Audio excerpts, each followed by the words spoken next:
En esta sesión vamos a analizar la terapia vocal etiológica o higiénica, cuáles son sus técnicas, sus principios y efectos. Parte de la evidencia que se muestra en esta sesión aparece en el paper Voice Therapy: Does Science Support the Arts? De Lisa Thomas y Joseph Stempler. Hay dos tipos de intervención, la intervención de tipo individual y la intervención de tipo comunitaria. En las acciones individuales es la clásica intervención higiénica a través de un plan de higiene vocal, algunas conductas y un plan de cómo realizar el cambio de esas conductas. Y la intervención de tipo comunitaria es diferente, consiste en cambiar las condiciones de trabajo, en cambiar las actividades o los roles de la persona a través de una acción comunitaria participativa, donde la comunidad se hace cargo de estas conductas y cambia o cambiamos las causas iniciales que comenzaron con esa conducta. Vamos a revisar ambas tendencias, ambos estilos y qué técnicas se pueden realizar para cada uno de estos bloques. Berdolini habla de tres pilares del cuidado vocal. Por una parte la hidratación, otra parte el uso vocal y por otra parte el perfil de irritantes. Es necesario en este punto recordar que hay muchas conductas que pueden dañar la voz. El consumo de algunos alimentos, elementos volátiles en el ambiente, cambios de temperatura, imitar voces, hablar a alta intensidad, etc.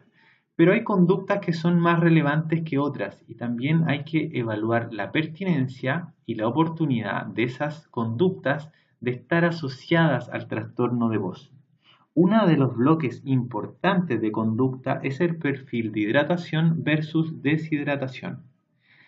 El consumo de algunos elementos, como el café, el té, el mate, son diuréticos y esos elementos eliminan agua del cuerpo, lo que genera deshidratación. Entonces, colabora con que las cuerdas vocales funcionen con más estrés de impacto, porque las cuerdas vocales deshidratadas les cuesta vibrar más. Entonces es necesario analizar cómo está ese perfil de hidratación versus deshidratación. Las personas que hacen mucho deporte y sudan mucho también pierden mucha agua. Las personas que están expuestas a mucho calor sudan y también pierden agua. Las personas que están expuestas a calefacción muy seca, como por ejemplo aire acondicionado o calefacción muy fuerte, también reseca el aire y ese aire reseco deshidrata la superficie de las cuerdas vocales. Entonces es importante analizar el perfil de hidratación y deshidratación. Se recomienda que las personas tomen alrededor de 2 litros de agua al día, pero vamos a aumentar la hidratación si hay elementos deshidratantes. Por ejemplo, si me tomo un café, tengo que tomar un vaso de agua extra. Si sudo, un vaso de agua extra. Y ahí tengo que analizar cómo está el perfil de hidratación versus deshidratación. Y eso es relevante. También tiene que ver mucho con la pertinencia. La hidratación y la deshidratación se tienen que dar asociada al uso vocal.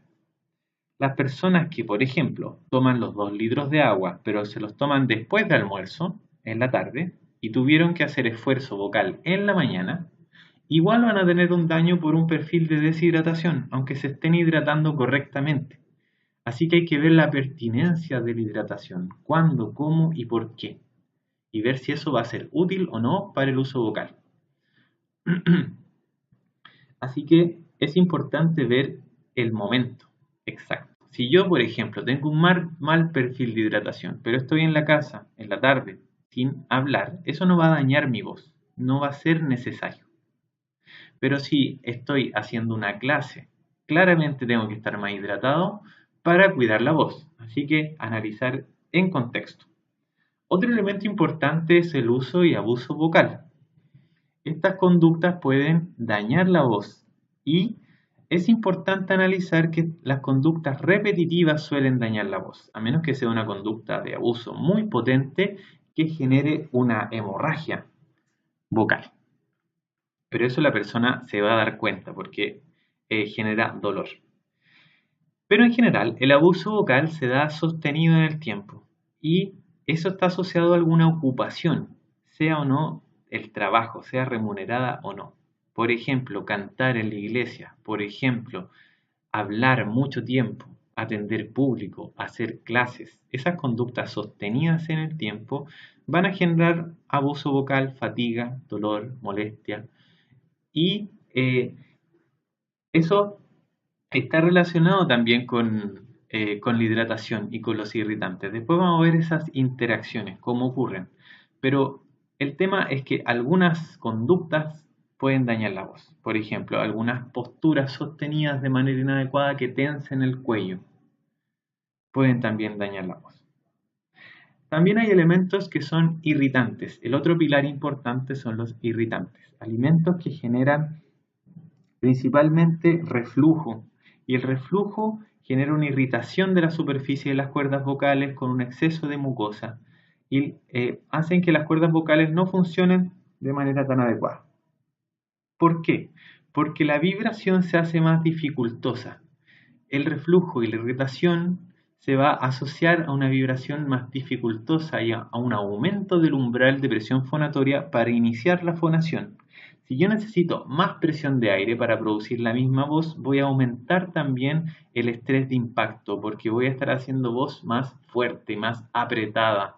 Voy a tener que hacer un esfuerzo para que vibre las cuerdas vocales. Y eso va a generar más daño en la voz.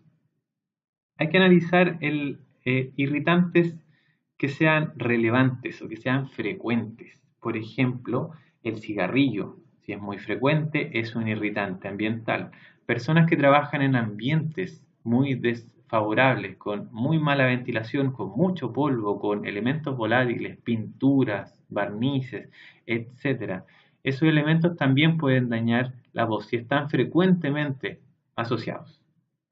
Si es un día o un momento, no debería estar relacionado, a menos que la persona desde ese momento haya generado un perfil vocal inadecuado. Hay reflujo que es asintomático y eso también es importante hacerlo entender, informar a las personas. Uno puede preguntar si la persona siente que su voz amanece más mal, que puede ser un síntoma, o si siente acidez en la boca o sensación de vinagre en la boca. Eso puede estar también asociado al reflujo. Hay personas que saben que tienen reflujo y otras que no lo saben, pero un alto porcentaje de la población tiene reflujo que es asintomático y es de tipo faringolaringio, es decir, que no es gastroesofágico y no llega a la boca. Entonces no hay elementos como acidez. Esta irritación generada por conducta alimenticia puede ser controlada. Y ahí está el plan de higiene vocal. Ahora bien, estos elementos interactúan. Y acá hay una debilidad de este modelo que no permite identificar bien cuál es la causa y cuál es la consecuencia. Entonces cuesta atacar el problema por sus partes. Por ejemplo, una persona puede haber tenido una muy mala hidratación, nunca tomar agua y tener sobreesfuerzo fonatorio. Cuando uno no toma agua y tiene las cuerdas vocales deshidratadas, necesita más esfuerzo para producir la voz. Y en ese contexto empieza a generar un perfil de voz apretada. Como las cuerdas vocales no vibran de manera tan fácil porque aumenta el umbral de presión fonatoria, de inicio fonatorio, las cuerdas vocales se acostumbran a ese movimiento al pasar el tiempo. Y como ya se acostumbraron al movimiento, el patrón muscular queda alterado. Es decir, la persona se acostumbró a fonar apretado. Yo puedo resolver el perfil de hidratación, la persona ahora se puede hidratar perfectamente, pero eso no va a cambiar un patrón muscular que ya se aprendió. Entonces a veces eliminó la causa inicial, pero se mantiene la causa secundaria o la consecuencia y tengo que reducir otro elemento más. Por lo tanto, esta tendencia nunca se trabaja de forma aislada o rara vez tiene efecto aislado y tengo que combinarlo con la terapia vocal fisiológica a través de los ejercicios de intervención. Lo mismo con los irritantes. Yo puedo tener un reflujo que ahora está controlado con medicamento con bomba de protones para reflujo y ya controlando eso, no necesariamente se resuelve el trastorno vocal. Así que analizar cuál es la causa y cuál es la consecuencia es sumamente relevante.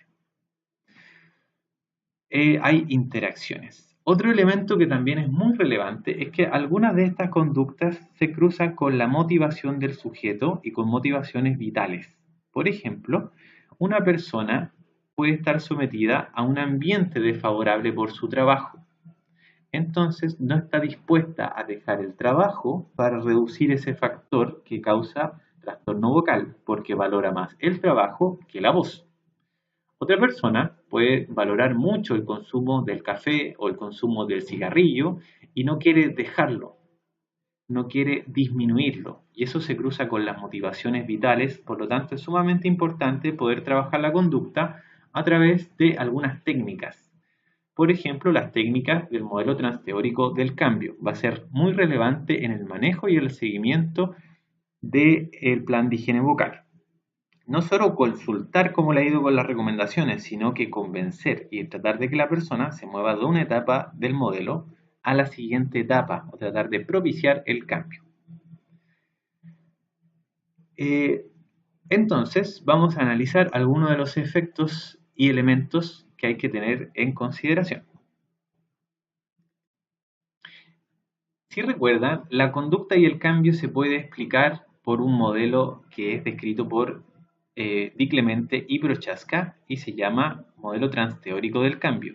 Consiste en una serie de etapas que explican cómo una persona realiza un cambio de conducta. Recordando un poco, tenemos una etapa de precontemplación donde la persona puede tener una precontemplación consciente, es decir, que sabe que algo le hace mal, pero no está dispuesto a cambiarlo, o inconsciente, que no sabía que algo le hacía mal. La siguiente etapa de la conducta, la persona sí sabe que algo le hace mal, pero no está tan dispuesta a cambiarla, tiene dudas, tiene preguntas y está en la etapa de ambivalencia. Por lo tanto, su motivación es más baja. En la etapa de precontemplación, la motivación es aún más baja. La etapa de preparación se caracteriza por una persona motivada, que quiere cambiar y que ya no encuentra tantos peros, tanta ambivalencia, tantas dudas y está dispuesta a dar el salto hacia la acción. En la etapa de acción, la persona ya está realizando cambios, está generando elementos o está generando conductas nuevas que permiten que cambie. Y ya cuando la persona logra generar el cambio e instaurarlo para su vida, se encuentra en la etapa de mantenimiento.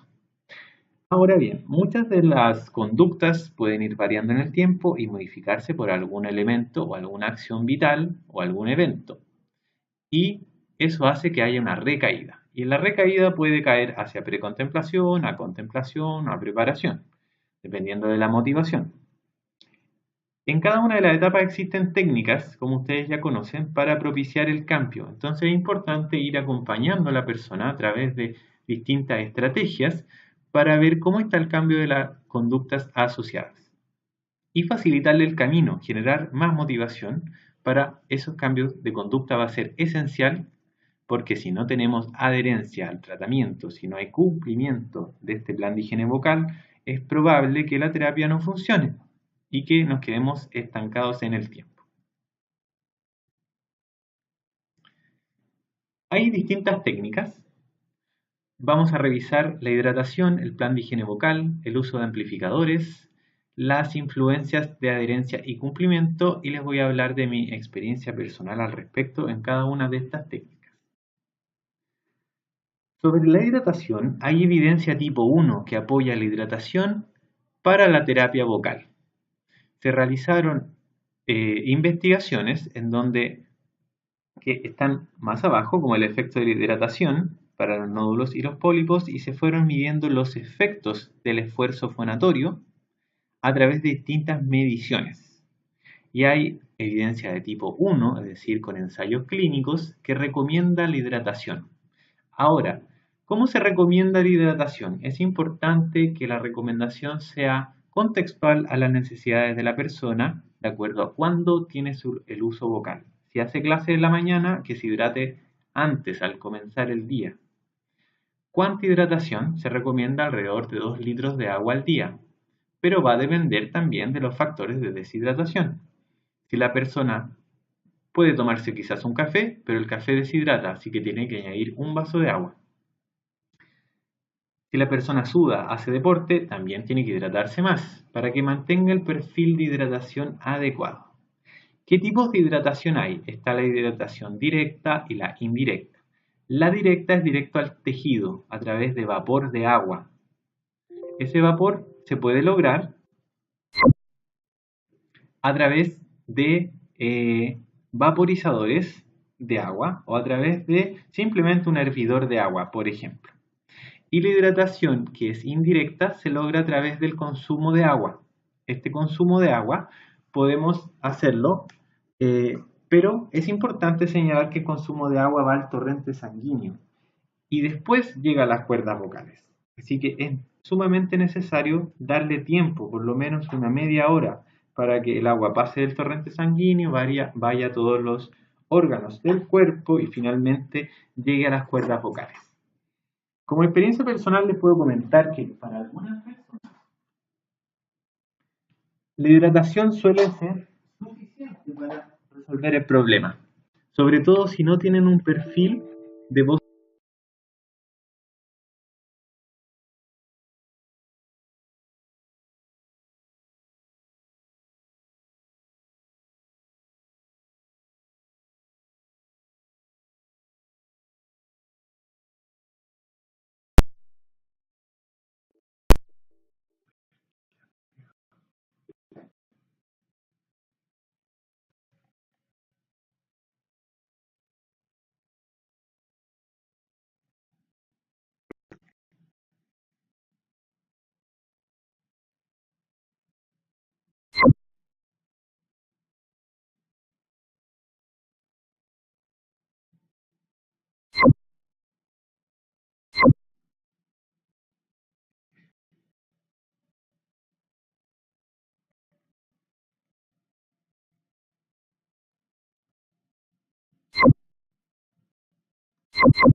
Bien, continuando, les puedo comentar que algunas personas solo resolviendo el perfil de hidratación mejora mucho su sintomatología y se resuelve el problema de disfonía, sobre todo cuando la disfonía está iniciando, cuando hay alguna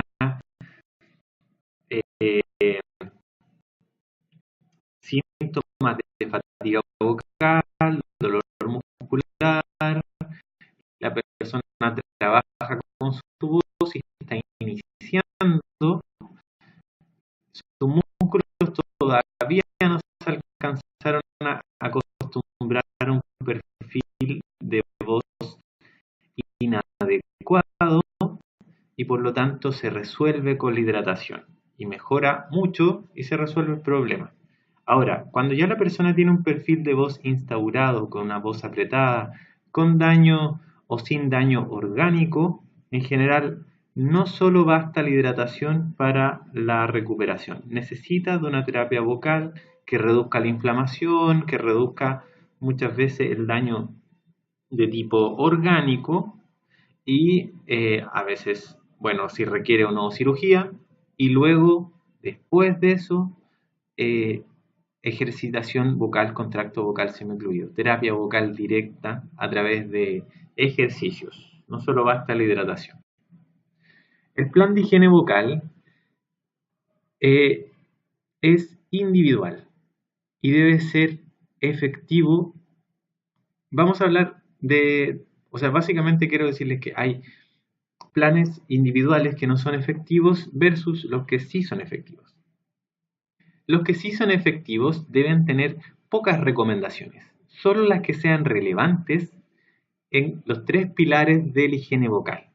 ¿Cómo está el perfil de hidratación versus deshidratación? ¿Cuál es lo más relevante de eso? ¿Cuál es el abuso vocal más relevante? ¿Y cuál es el irritante principal? Y analizando esa conducta y ese cierre que podemos hacer en estos 3 elementos, podemos saber cuáles son las 2, 3 o hasta 5 recomendaciones máximo que podemos hacer en esta plan de higiene vocal individual. Por ejemplo, aumentar la hidratación, reducir el consumo de picantes al almuerzo y reducir las horas de sobreesfuerzo vocal. Solo eso. Ese puede ser nuestro plan de higiene. El plan de higiene se entrega escrito, se negocia con la persona y se llegan a ciertos acuerdos o ciertas metas progresivas analizando muy bien cómo está el perfil de motivación de la persona y en qué etapa del modelo transteórico la podemos encapsular. No saco nada con hacer un plan o un compromiso de acción de un plan de higiene vocal si la persona no quiere cambiar, no está dispuesta al cambio, simplemente va a servir como un compromiso para la basura, no me sirve para nada. Primero necesito la base de motivación para tener adherencia y ver cómo puedo ir negociando un punto intermedio donde ambos ganen, donde exista un ganar-ganar. Siempre va a haber un punto de vista ideal, ciertas conductas que yo quiero lograr desde un ideal, pero eso hay que verlo en contexto con las conductas y la motivación de la persona. También es importante señalar que hay que mencionarle a las personas que el plan de higiene vocal depende de ellos, es su responsabilidad y que es un esfuerzo para ver un buen fruto a futuro. Así que es una inversión a futuro. Los planes individuales no efectivos son los relacionados con excesivas recomendaciones, una larga lista de recomendaciones y de prohibiciones escritas muchas veces en manera de mandatos, órdenes. Se suelen asociar a trípticos informativos o a listas que uno entrega de forma plana, de forma no contextual. Suelen no ser negociados y las personas los rechazan debido a que son excesivamente puristas, por decirlo así. Hay que llevar una vida de prohibiciones y muy poco aterrizados a la realidad, debido a que no todas las conductas no afectan al perfil de hidratación, no todas las conductas afectan al perfil de irritante y no todas las conductas afectan al perfil de abuso vocal. Por lo tanto, hay que seleccionar las que sean relevantes y no solamente las que están en la lista que coinciden. Si yo, por ejemplo, como mostaza una vez a la semana en un sándwich, no me va a afectar. Pero si cada desayuno yo consumo mucho ají y ese ají me produce un reflujo y yo tengo un diagnóstico, claramente ahí tengo un irritante principal. Si yo me fumo un cigarro solo en eventos sociales, un sábado en la noche, no importa. Va a haber un efecto que obviamente es negativo por el efecto del cigarro, pero no un efecto directo en la voz. No se va a transferir o no se va a acumular durante los días. Así que hay que analizar bien la situación. En términos grupales suele pasar lo mismo y si las recomendaciones son muy grandes, o sea, son muchas recomendaciones, el grupo en general empieza a mostrar resistencia y si están haciendo un taller, que suele ser el contexto de intervención grupal, las personas empiezan a decir, no se puede hacer nada, claro, no puedo comer nada, ¿qué voy a comer ahora? ¿Qué puedo hacer? No voy a dejar de tomar café o empiezan a mostrar ciertas negativas. Así que es importante en el grupo dejar en claro que solo hay ciertas conductas que dañan la voz y que cada uno analice cuáles son las conductas relevantes que pueden estar asociadas a su trastorno vocal. Y monitorearlas uno a uno, analizar caso a caso, conducta a conducta. Por eso los grupos grandes son difíciles de llevar. Es difícil hacer un plan de higiene vocal para un grupo grande. Yo les recomiendo dar ejemplos para el autoconocimiento y para que las personas que ven el taller traten de entender de alguna forma qué les sucede y no sobrevalorar algunas cosas. Y para entender tienen que empoderarlos, tienen que darle información. No va a bastar con que le digan el café, el té, el mate pueden dañar la voz, sino por qué y cómo. Porque o si no se pueden empezar a confundir y eso suele pasar. Es decir, empiezan a tener creencias falsas de que si yo me tomo un café se me está dañando la voz, como si fuera un corrosivo de la voz, algo así. Y eso no es real. Entonces hay que tratar de dar la explicación correcta para que la persona entienda cómo combatir el problema. Algunos talleres que son grupales muchas veces incrementan el conocimiento pero no modifican la conducta y eso es importante saberlo. Es decir, yo hago un taller, les doy una serie de conductas, las personas en general se impresionan, dicen, oh, él no sabía que eso hacía mal, no sabía que eso estaba mal, se empiezan a tirar bromas entre ellos, pero eso en general, la evidencia ha mostrado que la higiene vocal de ese estilo grupal no tiene buenos efectos porque las personas no cambian la conducta, solo pasan de un estado de precontemplación inconsciente a un estado de precontemplación consciente, o a lo más un estado de contemplación, pero no alcanzan a llegar a la preparación y no producen el cambio. Por lo tanto, la higiene vocal debe llevar de la mano un plan acabado de cómo está la conducta y cómo puedo ir modificando esa conducta. Y es un esfuerzo realizar un cambio, así que requiere acompañamiento. No podemos dejarlo solo. Y eso es importante que lo sepan porque muchas veces les va a tocar hacer talleres de voz grupales. Y es bueno que dejen en claro que si solo van a hacer esa acción, que si solo los llamaron para hacer un taller de 2 horas, la evidencia muestra que ese tipo de talleres no genera un cambio de conducta a largo plazo, solo informa.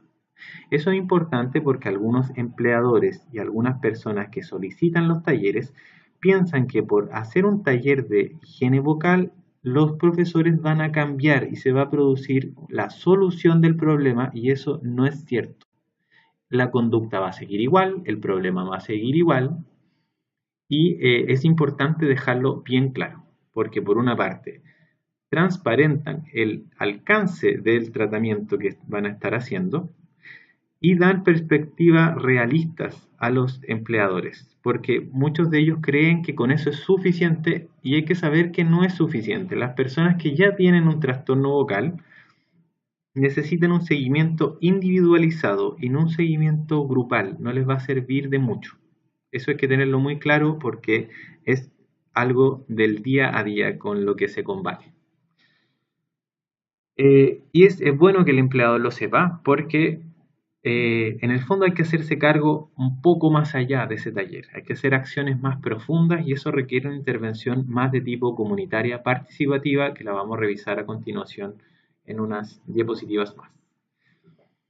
Hay buena evidencia que apoya el uso de amplificadores. Hay evidencia tipo 2 que apoya el uso de amplificación.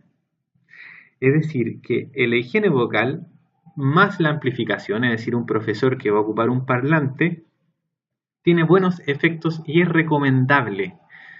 Le recomiendo analizar también la pertinencia, la viabilidad. Hay algunos profesores que se les va a hacer más fácil y más necesario, por ejemplo, un profesor de educación física muchas veces ocupa amplificación. Es recomendable para profesores de educación básica o de pre-básica. Hay algunos portátiles y opciones baratas para que el trabajo o el trabajador se hagan cargo del financiamiento y producir esa modificación. Hay evidencia tipo 1 y tipo 2 que apoya no usar higiene vocal aislada, es decir, la higiene vocal aislada no es recomendable. Si le invitan a hacer un taller y tienen que hacer un taller de higiene vocal, déjenlo de manifiesto. Esto no es recomendable, no resuelve el problema, solo van a informar. Así que quede bien claro que el seguimiento no puede ser así.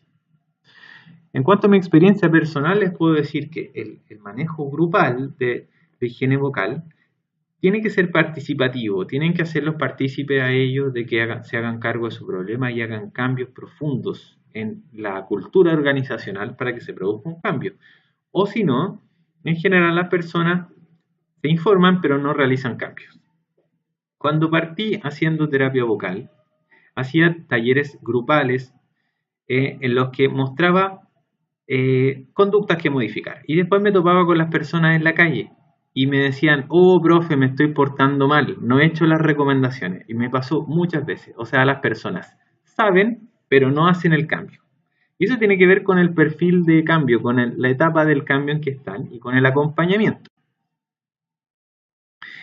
Y la experiencia personal en cuanto a la intervención con higiene vocal directa es muy importante y necesario respaldarla a través de modificaciones de conducta con el modelo transteórico del cambio. Yo no puedo estar dando recomendaciones a personas que no tienen la motivación suficiente para realizar un cambio, y eso es importante saberlo. Si la persona no está dispuesta y no está en etapa de preparación, por más que yo haga un compromiso escrito, el cambio no va a suceder, no se va a generar. Entonces hay que hacer un seguimiento personalizado y simplificar lo que más se pueda el plan de higiene vocal, no complejizarlo, porque si yo aumento la complejidad del tratamiento, baja la adherencia. Entonces es importante que yo haga recomendaciones puntuales, negociadas, y den la viabilidad de esa recomendación. Eso va a hacer que el plan de higiene vocal tenga un buen efecto. ¿Cómo se realiza el plan de higiene vocal? Se realiza en la primera sesión, después de evaluar. La idea es que yo evalúo y mientras evalúo me van haciendo preguntas y yo finalmente saco una conclusión de qué conductas son las más dañinas dentro de la entrevista inicial, es decir, de la anamnesis, y empezamos a negociar, a conversar el plan de higiene vocal y se entrega a través de una negociación. O sea, yo no entrego un tríptico con recomendaciones, yo primero hablo con la persona, busco un acuerdo en común y de ahí extraigo a lo más 5 recomendaciones relevantes a su contexto real y las registramos en papel como un objetivo, o sea, un consenso de lo que yo quiero lograr. ¿Cómo se va evaluando el plan de higiene vocal? Cada sesión tenemos que ir preguntando a la persona cómo va con las recomendaciones y a través de las estrategias derivadas del modelo transteórico del cambio, yo voy generando modificaciones o cambios conductuales para aumentar la adherencia y el cumplimiento. Y si la persona no tiene buena adherencia y no tiene buen cumplimiento debido a que el plan de higiene vocal se hace muy complejo, yo trato de bajarle la complejidad y ahí hacer una renegociación. Hay que hacer un plan y no una lista de deberes, hay que negociarlo, hay que acotarlo al usuario y debe quedar en escrito. Hay evidencia de que el monitoreo por escrito aumenta la adherencia que cuando es solamente verbal. Puede ser en digital, puede ser en papel, puede ser un video, pero tiene que quedar un registro. ¿Cómo potencio la adherencia ocupando las técnicas del modelo transteórico? Es sumamente importante tener en cuenta hacer eso. Porque si yo no tengo adherencia, la persona no va a cumplir con el tratamiento y lo que yo recomiendo no va a servir de nada. Y en el fondo, la culpa es del terapeuta, que no hizo el esfuerzo de modificar la adherencia. Ahora, siempre van a haber casos que es improbable que se produzca el cambio porque la adherencia no está. Pero nosotros tenemos que hacer todo el esfuerzo posible para que se genere ese cambio. El uso de amplificadores tiene un efecto positivo con evidencia tipo 1 y tipo 2, como les mencionaba anteriormente. Es mejor con la higiene vocal. En cuanto al precio, hay distintos precios que varían desde los 50.000 pesos aproximadamente y cada vez van bajando más, hasta amplificadores mucho más producidos. Para una clase no es necesario un amplificador tan grande ni un sistema tan producido y un profesor podría o un usuario podría beneficiarse más. Los profesores que se benefician más son los de educación física que trabajan en espacios abiertos, los de prebásica que los niños pierden mucha la atención y necesitan mucho foco. Como experiencia personal les puedo decir que hay profesores que optan por un amplificador personal, que lo llevan consigo porque no encuentran otra estrategia. Pero en general los profesores buscan otras medidas no instrumentales para no depender de este elemento. Hay profesores que han optado por invertir un poco y puede salir incluso costo-beneficio mejor tener un amplificador que seguir asistiendo a médicos y a terapeutas. Es importante también, para analizar el plan de higiene vocal, idealmente realizar una evaluación de puesto de trabajo. ¿En qué consiste? Es una evaluación propuesta por la ACH y adaptada para fonoaudiología en el área de voz. Es una pauta, la van a tener que utilizar. Permite que yo vaya al trabajo y analice las condiciones de trabajo y si estas condiciones explican de alguna forma el daño en la voz. Y puedo realizar cambios contextuales mucho más enfocados, por ejemplo, en la ergonomía o en la postura, que pueden estar inadecuadas, cambios ambientales que la persona no dijo en la entrevista y no los percibió, hábitos de abuso y mal uso vocal que la persona no percibió. Yo puedo preguntar en la entrevista cómo se mueve, cómo está la postura, muéstreme cómo hace las clases, muéstreme cómo habla con las personas. La persona puede imitar un poco cómo lo hace, pero muchas veces se le pasan detalles porque no tiene toda la información que tenemos nosotros.